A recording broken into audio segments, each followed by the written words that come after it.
el país que tiene la zona más biodiversa del mundo, la segunda zona más biodiversa del mundo, tiene a sus habitantes viviendo en esas condiciones. No hay forma de sacar el país adelante si no sacamos a las regiones de forma independiente y en conjunto adelante. Así es. Posiblemente ese joven ni siquiera me conoce. ¿Qué será lo que yo le hice a él para que me mire con semejante odio?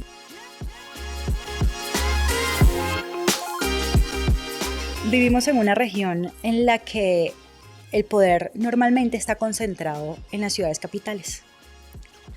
Y de alguna forma se nos olvida la vida, el crecimiento que pueden tener las regiones, esa magia que tiene cada punto del lugar donde vivimos sin que sea la capital. Tú eres un ejemplo de que es posible hacer lo propio en tu casa y hacer lo propio para el resto del país.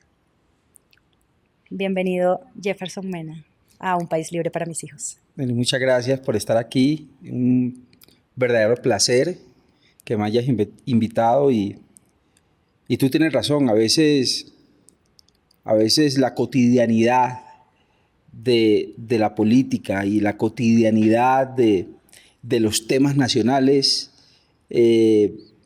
logran eclipsar lo hermoso que hay en lo que no es cotidiano, en lo que se refleja en las diferentes regiones del país. Y es una lástima, porque nos dedicamos a llorar por el sol y nos perdemos el gran regalo de ver las estrellas. Y para mí tener espacios como este donde podamos hablar abiertamente de lo maravilloso que puede ser solamente si tomamos la decisión, si tenemos la visión correcta, es maravilloso. Así que muchas gracias por invitarme. Yo he escuchado a muchos jóvenes, yo he vivido en región, acá en Colombia, en Venezuela vivía en la isla de Margarita y acá en Colombia viví un tiempo en Santander. Es decir, entiendo lo que pasa en las regiones y escuchaba mucho y sigo escuchando de algunos jóvenes que toca salir, toca irse sí o sí a otro lugar para alcanzar los sueños, para ser el profesional que quieren ser, para lograr la vida que quieren tener. Y si bien a veces es cierto, porque depende de muchas realidades, de muchas cosas que afectan la realidad de cada uno, yo soy de las que cree que no importa el lugar en el que estés, puedes hacer un cambio, puedes lograrlo. Tú has tenido una carrera política muy interesante. Y acá en Colombia he escuchado cosas muy fuertes sobre, no, es que si tú eres del Chocó y entonces no puedes hacer nada y no vas a poder lograr tener una profesión y no vas a... ¿Por qué? Porque te sentencian porque naciste en el Chocó. Y el problema no es que otro te sentencie, el problema es que tú te sentencias. Así es, así es. Es muy usual en Colombia.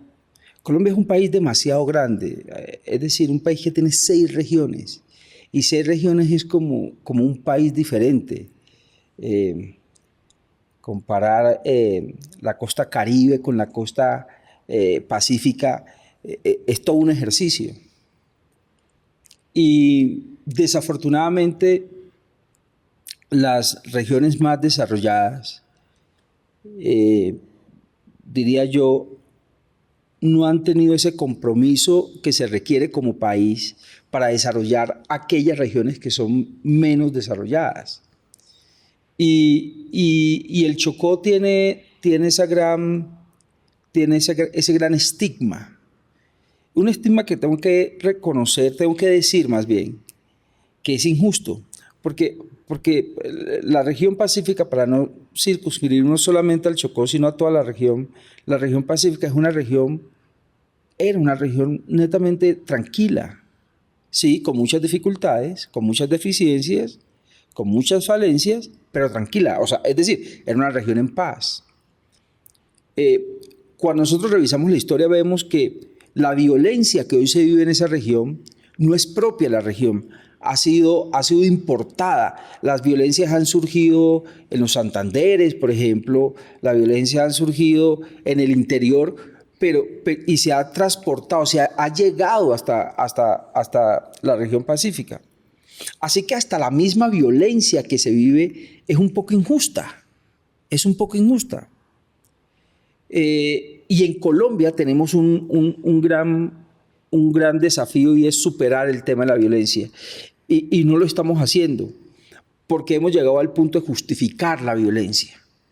Entonces uno encuentra discursos políticos, discursos sociales que justifican la violencia. No, es que yo soy pobre, es que yo soy desigual, es que no me respetan mis derechos, y como sucede todo eso, yo tengo derecho a expresar mi inconformidad, como bien sea. O sea, cuando tú llegas al punto, cuando una sociedad llega al punto de justificar la violencia, es un punto donde tú tienes que prender todas las alarmas. Y muchas veces creo que los chocuanos caemos también en ese error. No, es que yo soy pobre porque soy negro. Y es que yo soy negro porque soy pobre. Y nunca salimos del Y círculo. no salimos de ese círculo. Y no salimos de ese círculo. Y nos quedamos llorando por el sol cuando tenemos el firmamento para ver las estrellas, ¿cierto? Y no nos preguntamos, ok, ¿qué puedo hacer yo para superar esta situación? Y es eso lo que intentamos desarrollar en el libro.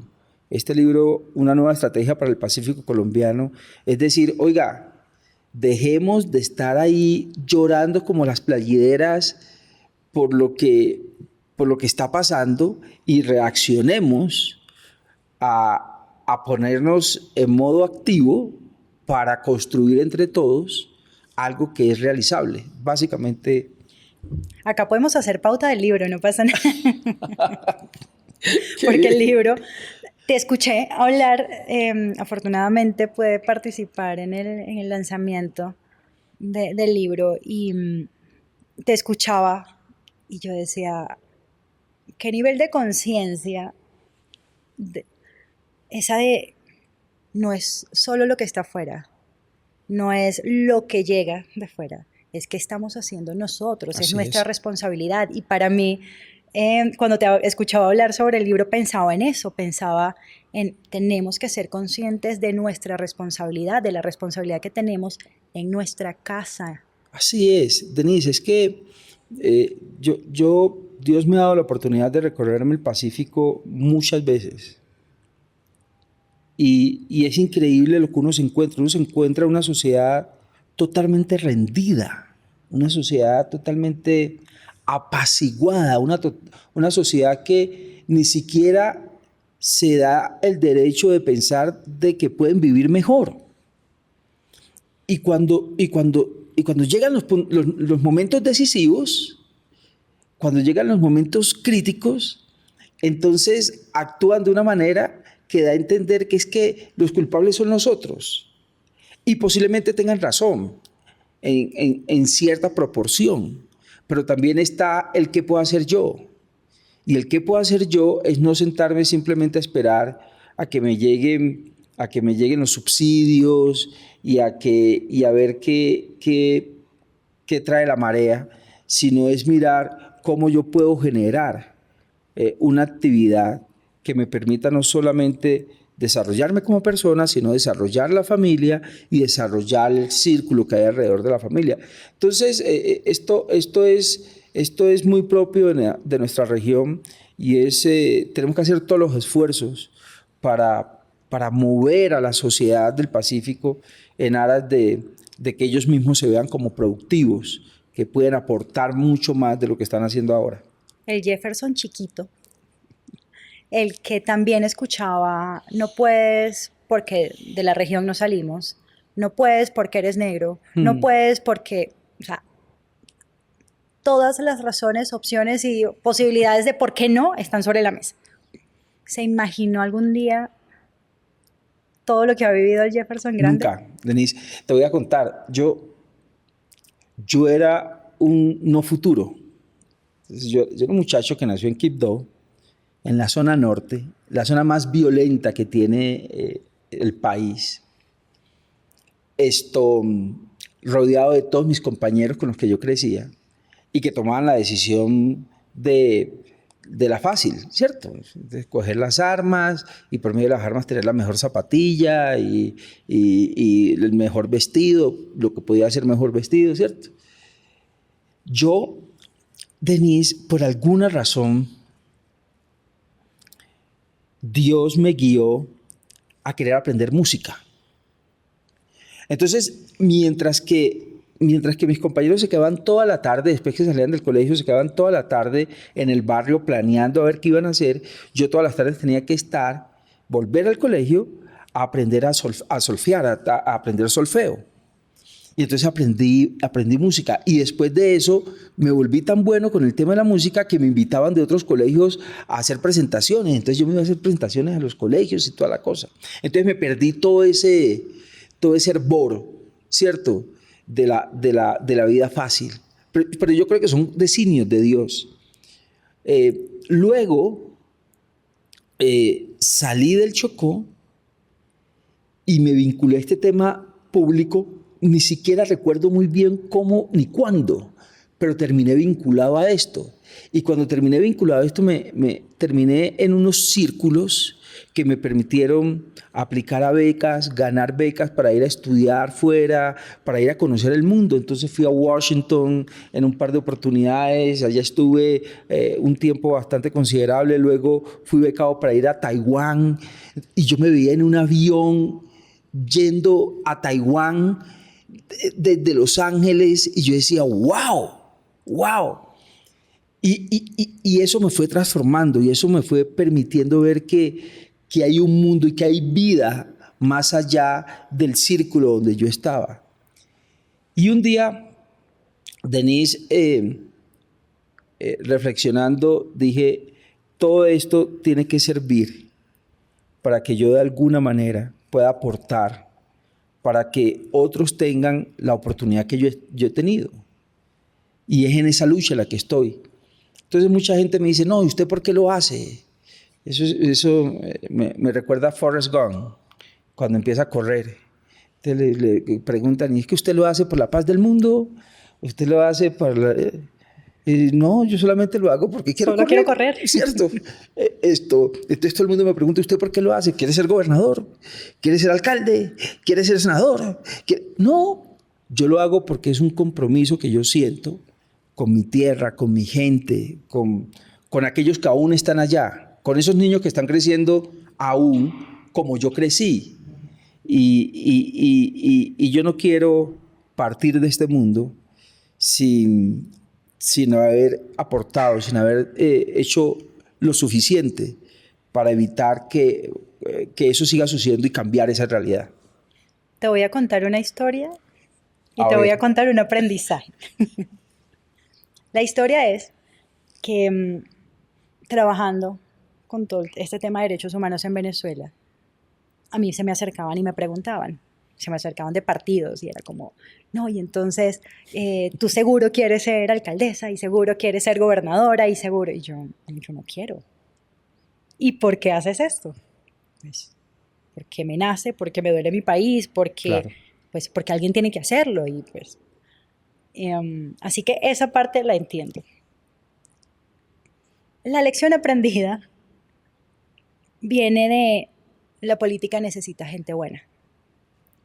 Y los buenos normalmente estamos haciendo otras cosas. Así es. Y no está mal, porque yo siempre he pensado que todos somos necesarios, todos los roles en esta vida son necesarios. No te voy a convencer de que te lances. Pero... entendiéndote tanto como te entiendo con lo que estás diciendo, yo a veces me cuestiono si debió haber sido eso lo que debía haber hecho. Si en vez de dejarle la política a los que siguieron haciendo política en mi país, fue la mejor opción porque yo tenía que ser defensora de derechos humanos. Yo estoy hablando de Denise, Sí, pero sí. entiendo. Denise, lo que pasa es que yo ya estuve allá. Entonces yo ya fui gobernador encargado y fue una experiencia muy bonita, pero también una experiencia muy fuerte.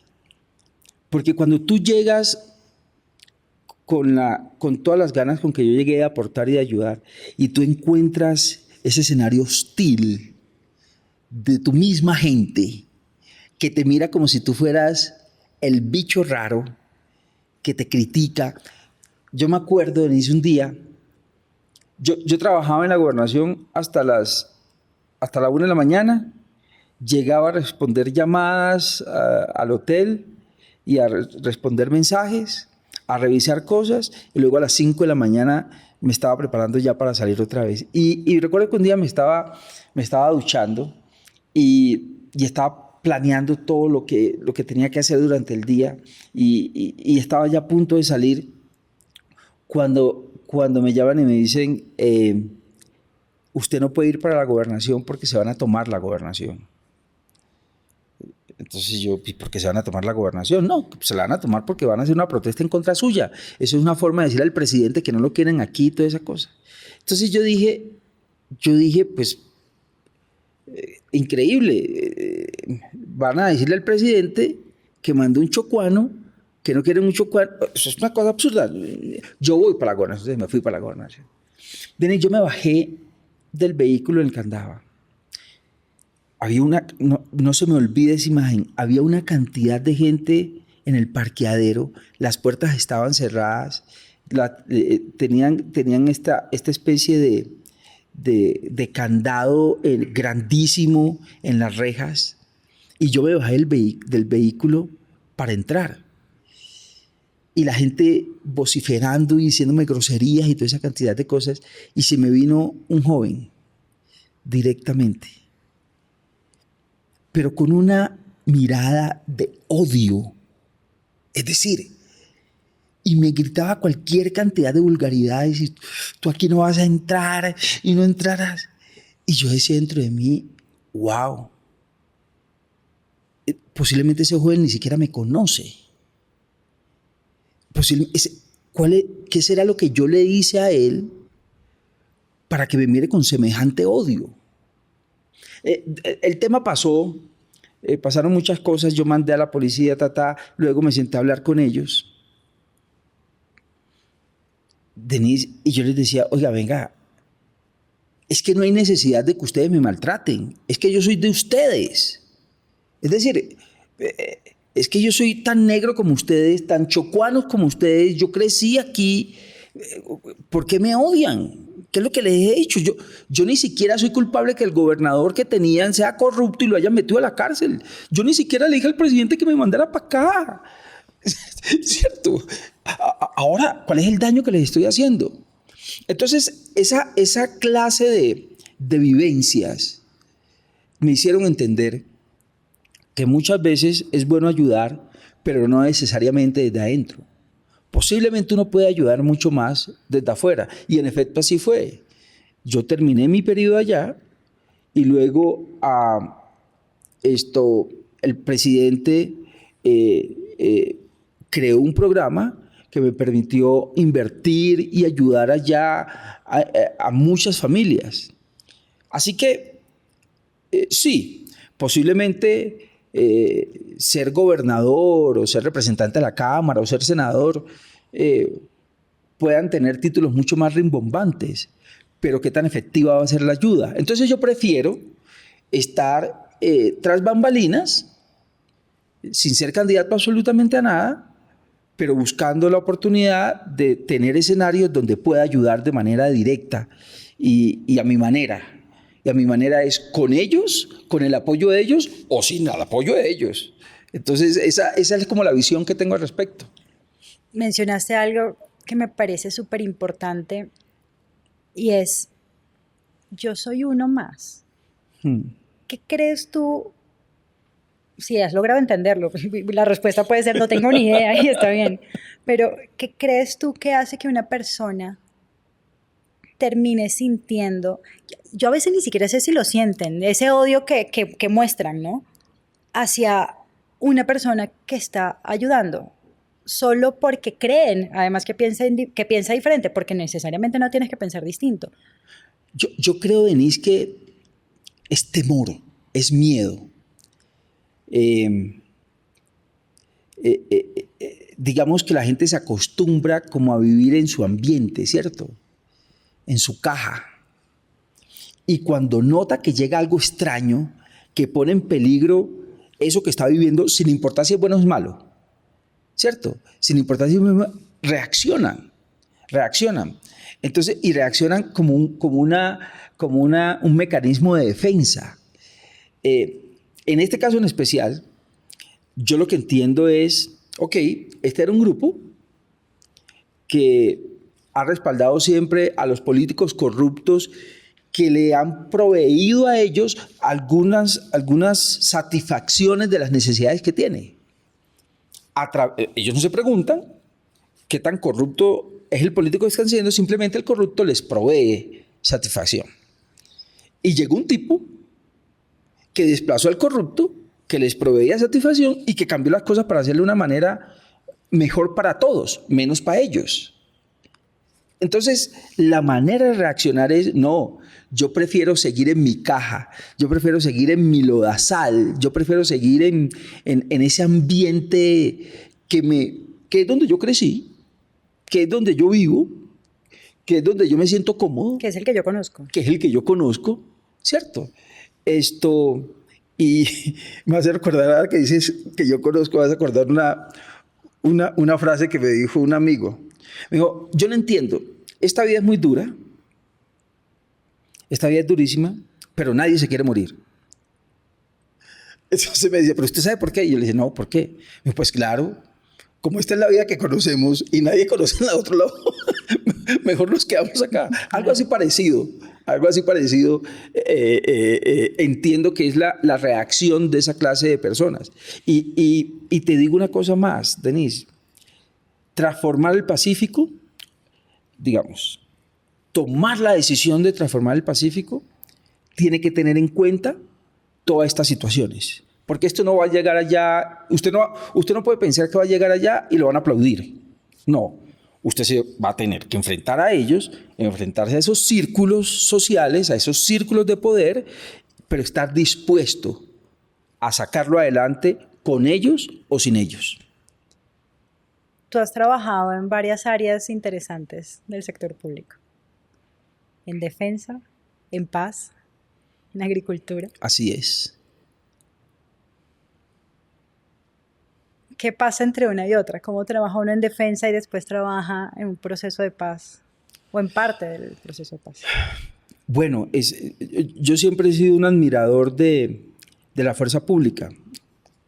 Precisamente porque en ese ambiente donde yo crecí, en el pueblo donde yo crecí, la fuerza pública se convertía en un apoyo sustancial. Por darte un ejemplo, entonces, una mujer que va a dar a luz en una vereda por allá de Quibdó. No hay acceso, son las 12 de la noche, si no la sacan se va a morir. Quienes iban era la fuerza pública, era el ejército y era la policía. O por ejemplo, se va la energía y no hay que comer porque hay escasez de todo. Los que traían soluciones era la policía, era el ejército. Entonces yo aprendí a crecer con ellos y a ver el esfuerzo de ellos y a sentarme a hablar con ellos. Así que yo los quiero mucho. Así que trabajar en el Ministerio de Defensa fue una experiencia súper enriquecedora. Además, porque me dio la oportunidad de recorrer todos los batallones, de comer con ellos, de dormir en los cambuches, etcétera, etcétera. Y de entender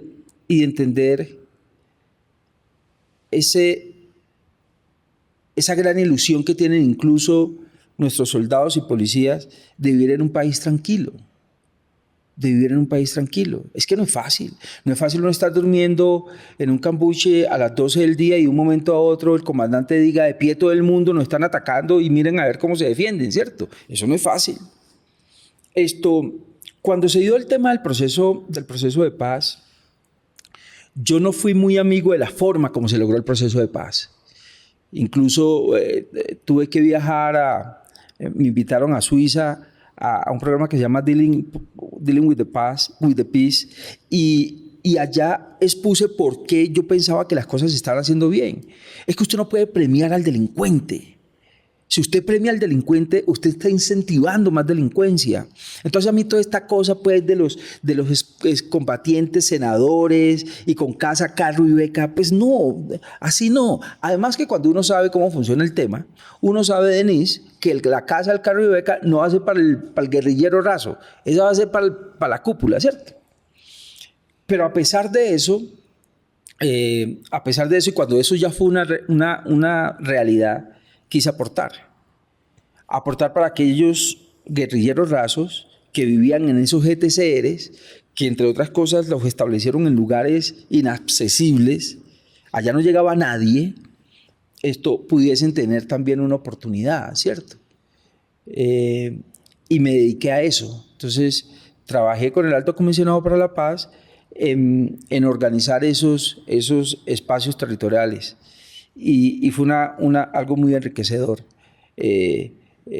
porque esa gente sale de allá, Denise, con una visión totalmente equivocada. Son personas que incluso nacieron allá. Denise, cuando esa gente se desmovilizó, nosotros le entregábamos una Coca-Cola, no sabían cómo destaparla. Le entregábamos un billete, las mujeres, por ejemplo. Entonces las mujeres tenían su periodo menstrual y entonces se le entregaba la plata para que compraran, digamos, los elementos que necesitaban. Y ellas cogían la plata y decían, ¿y esto qué es? Entonces, no, eso es dinero para cada. ¿Y esto es mío? Esto es dinero. O sea, es decir, esa es la calidad de las personas que estaban saliendo de esa condición. Entonces a mí me pareció que era también justo para ellos darle una bienvenida, decirles, oiga, aquí hay una sociedad que los acoge. Pensaba también en la cantidad de recuerdos malucos que esa gente traía y los traumas que eso genera. Entonces, ayudé en ese proceso de la paz, a pesar que sigo insistiendo, fue una cosa que no fue bien organizada, eso no estuvo bien tratado. Y luego, este trabajo con las comunidades me ha llevado, Denise, sumando todas las experiencias pasadas, a darme cuenta que es que en Colombia, a diferencia de otros países, nos hace falta escucharnos, sentarnos y escucharnos. Las diferencias pueden que no sean tan abismales como pensamos. Simplemente es un detalle de escuchar lo que Denise está diciendo y mirar cómo lo de Denise me aporta. Y pensar en lo siguiente, en la construcción. Pero la construcción debe partir de la siguiente premisa y es: yo soy muy inteligente, yo soy brillante y tengo una idea brillante. Pero si yo comparto mi idea brillante con Denise, que también es brillante, entre Denise y yo vamos a hacer una super idea brillante. ¿Cierto? Que va a ser mucho mejor de lo brillante que yo y de lo brillante que tiene Denise. Y si nosotros los colombianos nos concentráramos en eso, yo creo que nosotros podríamos romper esta cadena de violencia que tenemos, esta cadena de discursos de odio que está tan ensimismada en estos periodos de tiempo en el país, estas cadenas que nos llevan más a fijarnos en las diferencias que en las coincidencias. Yo siempre he pensado desde esas diferencias el daño que nos hemos hecho, porque hablamos de unos y otros como que si fueran extraños. Y es los políticos, la guerrilla, los paramilitares, las madres cabeza de familia, todo el mundo está como en una burbujita diferente. Pero es que somos los mismos. Así es. Una cosa muy enternecedora ahí fue cuando el gobierno anterior le dio el ingreso a todo el pueblo venezolano que quería llegar, y cómo el presidente dio la orden de acogerlos. A mí eso me llamó mucho la atención, porque muchos en Colombia eran, no, eso es un problema de los venezolanos, que ellos miren allá cómo solucionan su lío, ellos escogieron a este señor, problema de ellos, up to you, como dicen los gringos, ¿cierto? Pero cuando empezamos a ver las consecuencias que eso estaba trayendo a la comunidad y la necesidad que esa gente tenía de buscar una forma de salir de allá, y vemos a un presidente que abre las puertas y que genera todas las condiciones para que puedan estar y quedarse y demás, y dije, wow. Es decir, eso es un vamos por el camino correcto. Eso es un cambio de paradigma.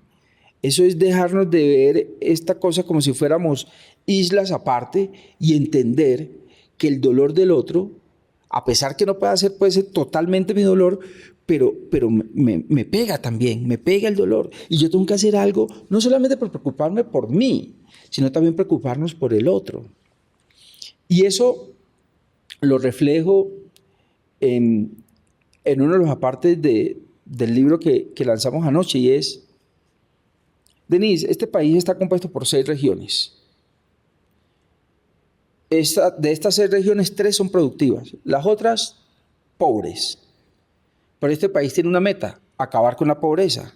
¿Cómo va a acabar con la pobreza si sigue haciendo lo mismo que ha hecho durante los últimos años? No, lo que tiene que hacer es básicamente mirar cómo activa estas regiones que no están produciendo, que es donde se concentra la pobreza, para entre todos, los productivos, los no productivos, construimos una visión de país donde todos podamos vivir bien.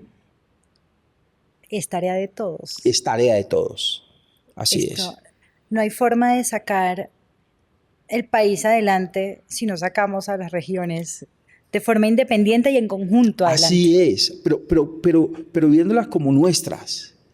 No, ese es el problema ya de los negritos del Chocó, de los negritos de Buenaventura. No. Es que los negritos de Buenaventura son nuestros negritos, ¿cierto?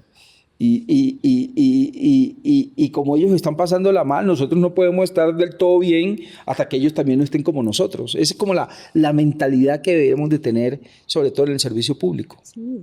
Ese ejercicio de pensar en el otro desde aquí adentro. Así es. A veces se nos olvida, y tú hablabas de la situación de los migrantes venezolanos. Mi mamá y mi hermana están en este país gracias a esas decisiones que tomaron. Denise, era hermoso. A mí era hermoso. Me estoy recordando una imagen. Yo venía por la Panamericana. Y entonces estaban muchos venezolanos caminaban por la Panamericana. Los caminantes. Pero Denise, lo hermoso no era eso. Lo hermoso era cómo la gente salía a darles agua, a brindarles algo de comer, si llevaban niños que entraran a sus casas a ducharse y demás. Era una cosa hermosísima, es una cosa de humanidad.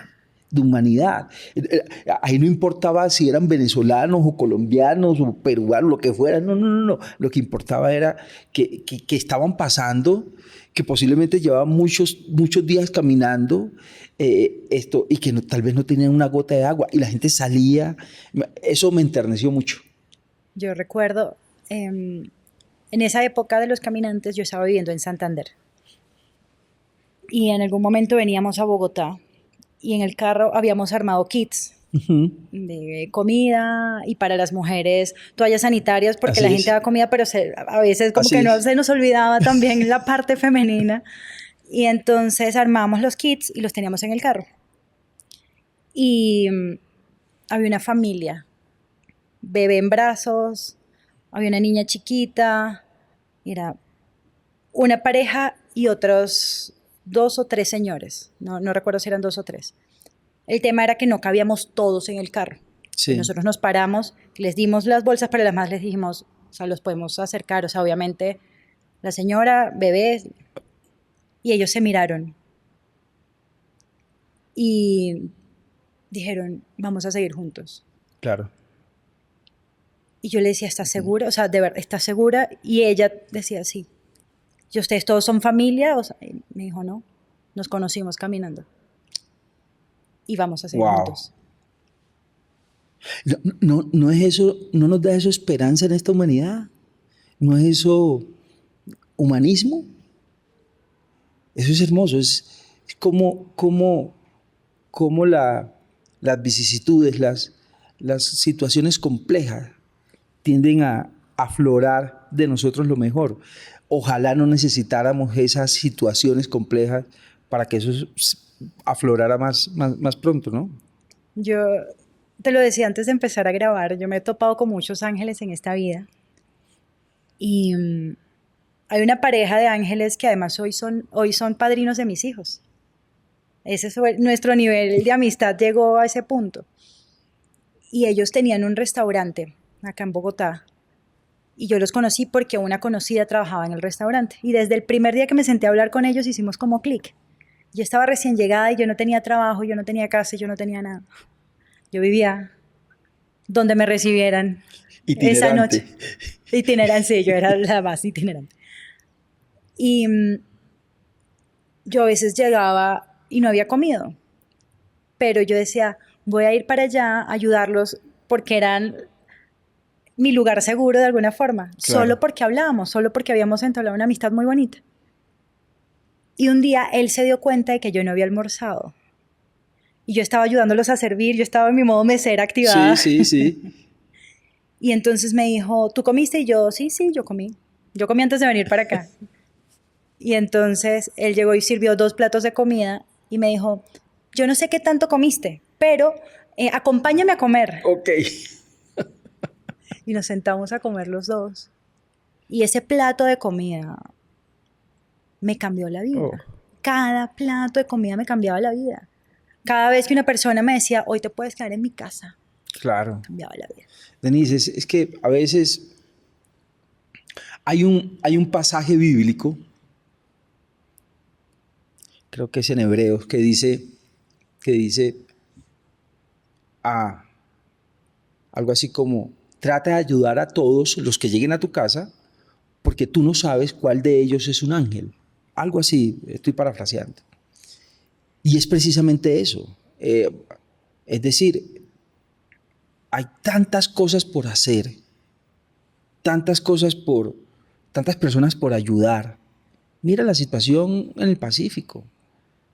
Denis, yo crecí siendo, yo se lo decía a algunos alumnos la vez pasada, yo crecí con el estómago expandido, en calzoncillos, descalzo, correteando una pelota de trapo, en medio de la pobreza más tenaz del mundo, sabiendo que si desayunaba posiblemente no iba a almorzar y si almorzaba posiblemente no iba a comer. Yo voy a cumplir 50 años. No puede ser que eso siga sucediendo. Y no puede ser que yo simplemente me olvide de lo que viví, me olvide de dónde vengo y viva mi vida tranquila como si eso no estuviera pasando. Dios me dio la oportunidad de vivir en Vancouver muchos años como diplomático. Y recuerdo la discusión entre mi esposa y yo. Entonces mi esposa era, mi amor, yo me quiero quedar. Y yo le decía, eso es lo más fácil que podemos hacer. Quedarnos en Vancouver, chévere. Nosotros nos quedamos en Vancouver, vivimos bien, una sociedad tranquila. Y los de allá, y Colombia, y el Pacífico, y el Chocó, nos olvidamos de ellos. Entonces, solucionamos nuestras necesidades, nos morimos tranquilos porque vivimos bien, pero no hicimos nada por los de allá. No, no. Eso es lo más egoísta que uno puede hacer. Eso es lo más egoísta que uno puede hacer. Y nos regresamos. Y bueno, y me he empeñado a poner todas mis energías en mirar cómo puedo aportar para que el Pacífico sea mejor. He escuchado muchas veces cuando, o sea, se lo dicen a otros o en una conversación, algo que tú acabas de mencionar, y es, pues yo nací pobre y ahí me voy a quedar. Lo hablábamos al principio. En la vida pasan muchas cosas y lo decíamos también como sí o sí tengo que salir para lograr lo que quiero. Y si bien tú saliste, tu historia de progreso comenzó en Quibdó. Así es, así es. Era necesario que yo naciera allá, que yo creciera allá y que yo viviera allá. Y era necesario que yo viviera con las experiencias que viví. Era necesario, porque esas experiencias hoy me alimentan, me definen. Esas experiencias hoy me hacen ver que, en primer lugar, que es posible salir adelante.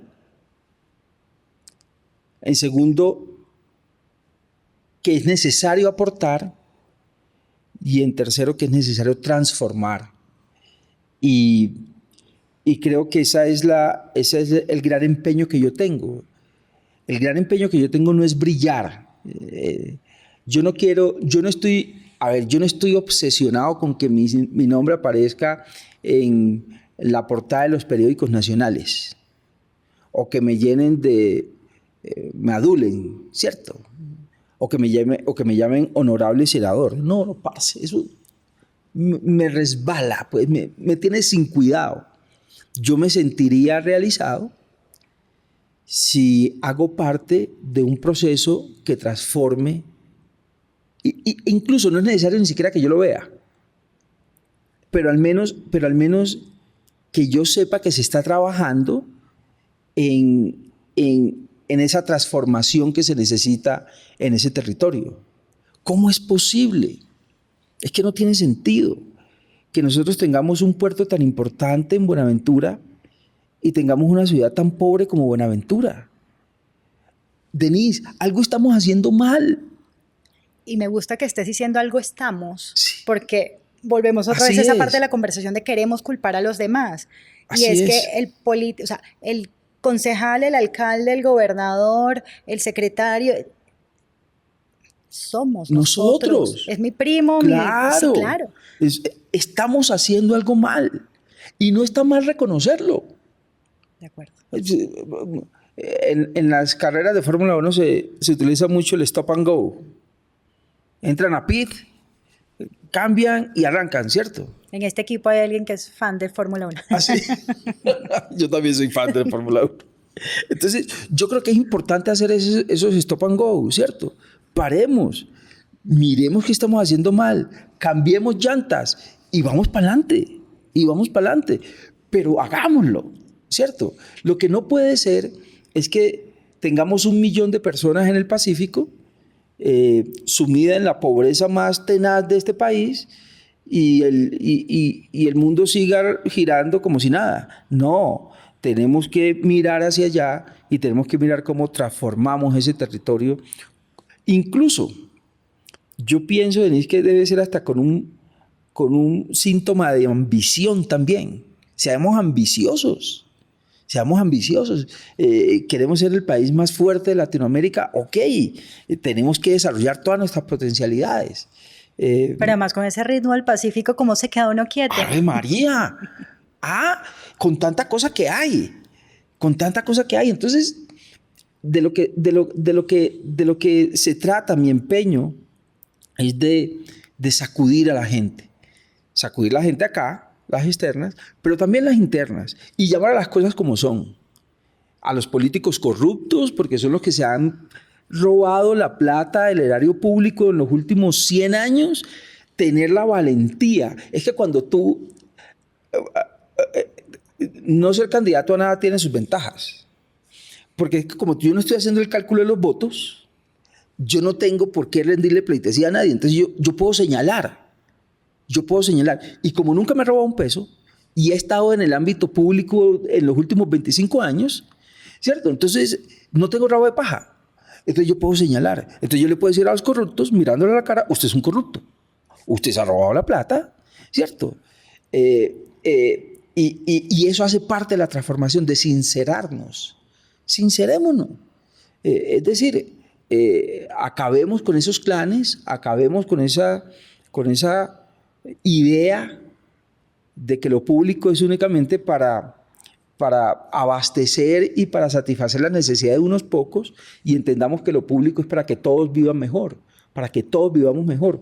Y con esa línea, empezar a construir un nuevo presente para esa región del país. Cuando estabas como gobernador del Chocó, lograron algo muy importante en temas de educación. Y hemos hablado y hablado y hablado de muchas cosas hoy, y en resumen, todo termina en formar, en compartir conocimiento y en educar para lograr los cambios y la transformación que necesitamos, pero además construir la región y el país que queremos y que merecemos. Así es. Nos tenemos que portar bien para merecerlo, pero merecemos un mejor país. Ustedes lograron matrícula gratis para una cantidad de jóvenes que de otra forma no lo hubieran logrado. ¿Qué se siente? Pero te voy a confesar una cosa aquí en tu programa. Una cosa que nunca he dicho. Yo no pensaba en los jóvenes. Cuando eso yo no pensaba en los jóvenes. Y tampoco lo hago ahora, para decirlo sencillo. Para ser sinceros, pues. Yo en ese entonces, ¿sabes? Yo pensaba en los padres. Denise, es que imagínate, todo el sector productivo del país cerrado, la gente no podía salir a trabajar, no podía salir a hacer absolutamente nada. ¿De dónde iban a sacar la plata para la matrícula? Ahora, tú imagínate la conversación del padre y de la madre en las noches en la cama. Yo me lo imaginaba. ¿Y qué vamos a hacer con este muchacho? Y no tenemos la plata para la matrícula. ¿Y cómo se lo vamos a decir? ¿Y cómo él lo va a tomar? Imagínate esa angustia y sobre todo ese stop in the wheel, parar la esperanza. Porque para esos padres la esperanza era que su hijo o su hija estaba capacitándose en la universidad para ser un profesional. Pero ahora esa esperanza se esfumaba. Entonces yo no pensaba en los pelados, la verdad. Yo pensaba en los padres. Y cuando tomé la decisión de asignar unos recursos importantes para garantizar que todos los estudiantes de la universidad pudiesen ingresar al siguiente semestre sin importar la matrícula, pensé en esa conversación entre el papá y la mamá en la noche en la cama diciendo, al menos va a estudiar el próximo semestre. ¿Cierto? Porque cuando uno es padre, uno sabe lo importante que es este tema de la educación. Así que te confieso eso a ti, nunca lo había dicho. O sea, no voy a aparecer aquí como el más defensor de los jóvenes, no. La verdad pensé fue en los padres. Y la otra cosa en el tema de la educación es, yo creo que Colombia tiene que hacer un ejercicio con todo esto que estamos viviendo en las juventudes, una juventud que está creciendo sin esperanza, una juventud que está creciendo con un concepto bien extraño, y el concepto es que yo tengo derecho a todo. O sea, yo tengo sueños y aspiraciones. Y todos mis sueños y aspiraciones inmediatamente se convierten en derechos. Y como yo tengo derecho a cumplir mis sueños y aspiraciones, todo está permitido. Entonces no importa, yo salgo a la calle a protestar y si tengo que destrozar el servicio público lo hago porque estoy defendiendo mis derechos. Claro, son mis ambiciones y son mis sueños. Esa es la clase de concepto con lo que está creciendo el joven hoy por hoy. Y yo creo que Colombia debe hacer el ejercicio de pensar cuál es la clase de ciudadano que nosotros necesitamos. ¿Cuáles son los rasgos de ciudadanía que nosotros necesitamos ir formando? Y yo creo que ese mismo ejercicio se tiene que hacer en el Pacífico. ¿Cuál es la clase de ciudadano que necesitamos en el Pacífico? Nosotros en el Pacífico necesitamos ciudadanos que no se fijen en el árbol, sino que vean el bosque. Nosotros necesitamos esa clase de ciudadano en el Pacífico que sienta que el ser negro no es un obstáculo, es un trampolín. Nosotros necesitamos en el Pacífico la clase de ciudadano que diga, yo tengo la capacidad para emprender, para desarrollar, para sacar adelante sueños y para que con esos sueños se vean beneficiados otros. Nosotros necesitamos la clase de ciudadanos en el Pacífico que diga, la violencia es una opción, pero es una opción que yo como ciudadano no voy a tomar, yo voy a tomar la otra opción y tomar la decisión de ir por ese camino.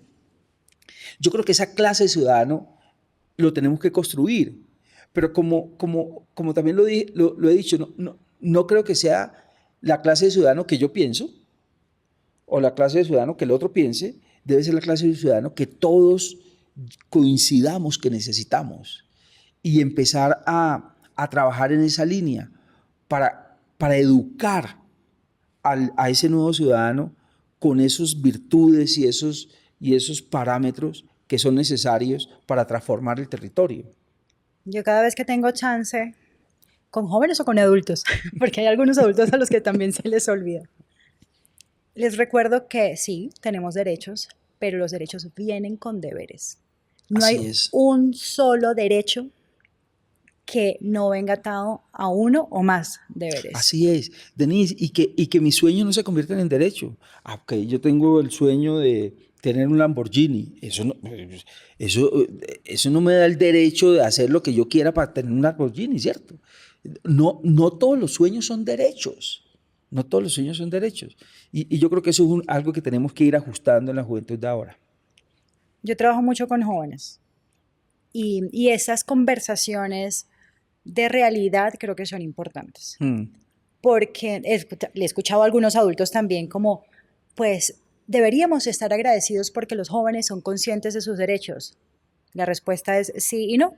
Me parece chévere que entiendan y que sepan los derechos con los que cuentan, pero no podemos olvidarnos de que nuestros derechos no están por encima de los derechos de otros. De otros, así es. Que cuando yo salgo a manifestar y destruyo el Transmilenio, el afectado es la señora que tiene todo el día trabajando y que por fin quiere llegar a su casa a hacerle la comida a sus hijos. Claro, es lo que tú mencionabas anteriormente. Es dejar de comportarnos como si fuéramos islas aparte, donde lo único que importa es lo que yo sienta y lo que yo haga y lo que yo pueda desarrollar. No, yo tengo que entender que lo que yo piensa, lo que yo haga y lo que yo pueda desarrollar van a afectar a las otras personas, positiva o negativamente. Pero tengo que entender que yo hago parte de una sociedad, ¿cierto? Que me necesita, pero que yo también necesito.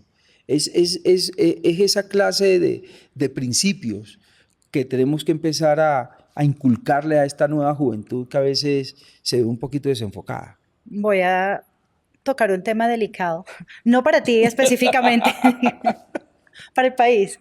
Y es que cuando el famoso estallido social, también seguía viviendo en Santander. Ok. Y yo recuerdo escuchar en las noticias a muchos jóvenes decir, es que yo estoy luchando por el campesino y a mí me estaban llamando algunos de los campesinos de la región para ayudarlos a sacar de alguna forma, contarle a todo el mundo que tenían que botar la leche porque ya le quedaba un día, que tenían que sacrificar a los animales porque no estábamos dejando pasar la comida. Y yo decía, ¿qué tan desconectados podemos estar de la realidad del otro que mi realidad es la única que vale? Así es, así es. Es esa cosa de uno justificar la violencia. Volvemos a ese punto. Usted habla con guerrilleros y los guerrilleros dicen, no, pero venga, es que yo le estoy haciendo por, es que yo estoy luchando por usted. ¿Algún día yo le dije que luchara por mí de esa manera? No, yo no quiero que usted luche por mí de esa manera. Los jóvenes en el estallido social No, es que yo estoy luchando por mis derechos. Tiene todo el derecho de manifestar su inconformidad, todo el derecho, pero no con violencia. La violencia no se justifica. Y piense, recuerdo una de las negociaciones con la Minga en el Cauca, en el CRIC. Entonces ellos acostumbran a salir a la Panamericana y bloquear la Panamericana por 1, 2, 3 meses. Y yo les decía, oiga, pero venga, ¿pero usted se está dando cuenta que Popayán se está desabasteciendo de alimentos? ¿Que allá hay madres que no van a tener cómo comprar la leche para darle a sus hijos? Es decir, ¿de qué me está hablando? Jefferson, perdón que te interrumpa, pero es que yo recuerdo haber ido una vez a comprar unas vitaminas para uno de mis hijos, que era una vitamina importante, pero al final era una vitamina y al lado mío había una señora llorando porque el anticoagulante de su mamá no había llegado. Y al lado estaba otro preocupado porque el medicamento de la hipertensión no había llegado. Es que es increíble, es este concepto que se ha desarrollado, sobre todo en Colombia, tengo que decirlo, que usted en aras de lograr sus objetivos tiene derecho a, discúlpeme la expresión, a fregarle la vida al otro, a no pensar en el otro, a pensar... piensa en lo siguiente. Nuestra galaxia es la galaxia Milky Way. Y cuando tú ves dónde está el planeta Tierra comparado con toda la galaxia, no somos absolutamente nada. Esa cosa de pensar que es que somos el ombligo del mundo y que todo gira en torno a nosotros, fíjese dónde estamos. Hay un vasto universo mucho más hermoso alrededor nuestro. Es esa cosa también que tenemos que pensar en que lo único importante no somos nosotros, no soy yo, somos nosotros. Dejar de conjugar en primera persona y empezar a entender que hacemos parte de un todo y que ese todo para que funcione bien nos necesita. Y cosas como las que sucedieron en el estallido social son las cosas más absurdas que yo he visto en este país, motivadas por un protagonismo político que hoy nos tiene donde nos tiene. Y recuerdo, cuando yo hablo de eso, dicen, no, es que definitivamente, es que la reforma tributaria que estaba proponiendo el gobierno entonces, con el ministro aquel, pues justificaba todo eso. A ver, ¿y no es la reforma tributaria que aprobaron ahora? Alguien se puso a decirle a esos jóvenes que la lucha por la cual ellos supuestamente por la cual salieron a la calle y destruyeron absolutamente todo, que estaba basada en ese rechazo a esos puntos de la reforma tributaria, fue la misma que terminó haciendo el gobierno que siguió el actual. Jefferson, ¿qué mensaje te gustaría dejarle a las personas que te están viendo en este momento y que quedaron inspirados con esta conversación? Ojalá haya sido así. El mensaje, cuando uno le hace esa pregunta, uno empieza a pensar en unas cosas pues que sean sublimes, ¿no? No, yo creo que aquí lo importante es tener conciencia de que hay sectores de este país que necesitan que les prestemos atención de una manera mucho más enfática de lo que lo hemos hecho hasta ahora. Y una de esos grupos es la gente que está habitando el Pacífico. Deberíamos reflexionar por qué países como Chile, Ecuador, Perú han logrado desarrollar su país gracias a las potencialidades que el Pacífico ofrece y Colombia no. Deberíamos de pensar cómo es posible que un departamento que tiene los dos océanos, cómo es posible que una región que tiene el puerto más importante sobre el Pacífico de la región, cómo es posible que una zona donde se produce el mejor cacao del mundo es pobre. es pobre. ¿Cómo es posible que el país que tiene la zona más biodiversa del mundo, la segunda zona más biodiversa del mundo, tiene a sus habitantes viviendo en esas condiciones? Y creo que todos los que estamos en el mundo público debiéramos de hacernos la reflexión, pero la reflexión no está basada en dejar de hacer lo que estamos haciendo, sino de correr la milla de más, seguir haciendo lo que estamos haciendo, pero hacer algo más por esa clase de regiones, por esa clase de zonas, y que lo justifiquen de la manera como quieran. Entonces, los que son abiertamente capitalistas, bueno, yo lo soy, pero los que tienen eso como su lugar central, pues que lo desarrollen y para que el capital fluya y haya mejores recursos, mejores riquezas. Y aquellos que son humanistas, que lo hagan para que la gente pueda vivir mejor, pero que confluyamos en un mismo punto, y es: necesitamos hacer algo diferente para sacar a esa gente de la pobreza. No es justo que nosotros vivamos en las condiciones que vivimos, que nosotros tengamos las cosas que tengamos, mientras que no nos preocupamos por otros que no las tienen. Y esa sería la gran reflexión. Tenemos un país hermoso, un país lleno de toda esta naturaleza y de toda esta riqueza que nos han dado, un país cuya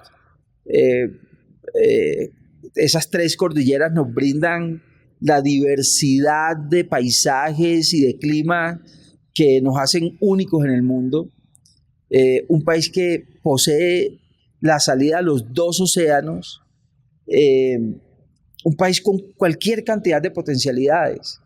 Bueno, manos a la obra, vamos a desarrollar esas potencialidades y vamos a hacer que por medio de esas potencialidades la gente viva mejor, la gente tenga más plática en el bolsillo y la gente viva de manera más digna. Esa sería mi reflexión. Estos episodios se despiden de una forma muy especial y es con dedicatorias. Y yo quiero dedicarle este episodio, este va con dedicatoria doble. A ver. La primera dedicatoria al Jefferson chiquito, al que no se dejó vencer, al que no se dejó definir por la pobreza o por el color de piel o por el lugar donde había nacido. Al Jefferson al que le gustó la música y que se dejó cautivar por la música y se enamoró de la música al punto de que en vez de estar buscando lo que no se le había perdido, como dice mi mamá, se fue a los colegios a tocar. Así es. Y como Diosito lo quiere mucho, lo metió de cabeza en la música y le regaló de alguna forma la vida que tiene hoy, que no ha sido fácil, que ha sido construida, que ha sido luchada, pero por el camino del bien. Esa es la primera dedicatoria. Gracias. Y la segunda dedicatoria yo conocí Quibdó hace unos 9 años. Ok. Y amé caminar por las calles del malecón. Y la salsa. Sí, es verdad. Y la salsa en la calle y te puedes sentar y puedes bailar. Así que le quiero dedicar este episodio a la cultura bonita, a lo que nos hace auténticos, a lo que nos mueve la sangre, al sabor que tiene este país, que viene de ahí, al queso costeño. Quiero dedicarle este episodio a eso, a lo que hace Colombia en una de las regiones más importantes del planeta, no solo del país. Así que este episodio de Un País Libre para mis hijos es para esto. Denis, muchas gracias. Un país libre para mis hijos, un Pacífico libre para los chocuanos, para los bonaerenses, para los guapireños, para los tumaqueños, un Pacífico donde dé gusto ver crecer a esta nueva generación, donde tengamos preocupaciones, pero que las preocupaciones ya no sean si van a tener que comer o si van a tener cómo estudiar o cosas de esas. tuviste la gran bendición de estar en Quibdó. Yo amo mucho mi tierra, pero más que mi tierra, mi gente. Y me pueden detestar y me pueden gritar lo que sea, pero los amo realmente. Y se han convertido como en el objetivo, en el centro de mi existencia. Así que yo agradezco mucho esta invitación, Denise. Me siento muy complacido de estar aquí con todos ustedes y espero que muy pronto podamos hacer un nuevo programa hablando de todos los desarrollos que estamos haciendo en esta zona que es tan importante. Muchas gracias y Dios te bendiga. Así será, amén. Gracias.